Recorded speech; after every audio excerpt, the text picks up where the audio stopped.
Animate est un outil pour dessiner à travers une image, pour créer un trou, une transparence, pour aller voir l'image en dessous. Donc, ça demande minimalement 2 niveaux de piste. Donc, sur ma piste 1, j'ai des poussins, et sur ma piste 2, j'ai créé un gabarit pour me dire à l'endroit où j'aurais voulu me découper. Ça aurait pu être une autre image, ça peut être n'importe quoi. Donc, l'effet Animate est disponible dans l'onglet Key, où vous tapez Animate, et il va apparaître. Vous n'avez qu'à glisser comme tout est fait dessus. Et maintenant, l'effet Animate, c'est à vous de le dessiner. Donc, allons-y, il faut lui dire la zone que vous voulez créer le trou. Donc, si je vais me servir de mon gabarit, voilà, j'ai créé mon trou. Et si vous n'êtes pas content de ce que ça fait, parce que généralement, ça indique la zone que vous ne voulez pas rendre transparente. Donc, moi, j'inverse plutôt, c'est vraiment bien la zone que je voulais avoir ma transparence. Et voilà, j'ai mes petits poussins. Donc, sachez aussi que ça, c'est construit comme un objet. Donc, si vous cliquez à côté, vous ne voyez plus vos paramètres. Il faut cliquer dessus pour avoir accès à des paramètres, dont entre autres le paramètre de feathering qui permet de faire ce qu'on appelle un certain niveau de flou au niveau des marges de la ligne ici. Donc, vous pouvez être à l'extérieur ou à l'intérieur. Donc, à vous de jouer avec le feathering pour faire ce que vous voulez.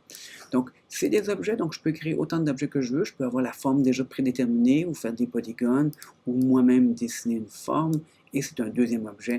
Donc, ce deuxième objet-là, il faut le choisir quand vous voulez jouer avec les paramètres. Il faut faire très attention. Vous pouvez utiliser aussi le Brush Tool.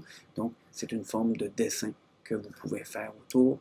Et voilà, ça rajoute ensuite le feathering déjà demandé. Vous pourriez jouer avec les paramètres de gain, tout ça. Donc, ça aurait pu être fait avant. Et le brush lui-même, la forme du pinceau est déterminée par les diverses choses, les divers formats, choix possibles. Donc, c'est vraiment à vous de paramétrer ça. Donc, le mat key n'est pas plus compliqué que ça. Par contre, si vous dites, mais j'aimerais améliorer le nombre de points, dans le sens que je me suis trompé, mais en cliquant ici, vous pouvez toujours déformer, mais si vous cliquez ici, vous reshapez, vous refaites la forme que vous voulez.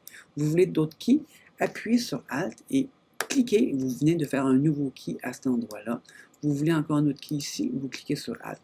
Et si vous recliquez sur Alt, vous avez accès à des courbes de Bézier beaucoup plus pratiques pour détourer quelque chose de très précis. Vous pouvez aussi travailler avec des keyframes, donc faire bouger votre forme, celle qui a été choisie. Donc cette forme-là ne bougera pas. Donc je pourrais faire des keyframes à ce moment-là qui se déplacent. Donc je pourrais faire un keyframe qui se déplace.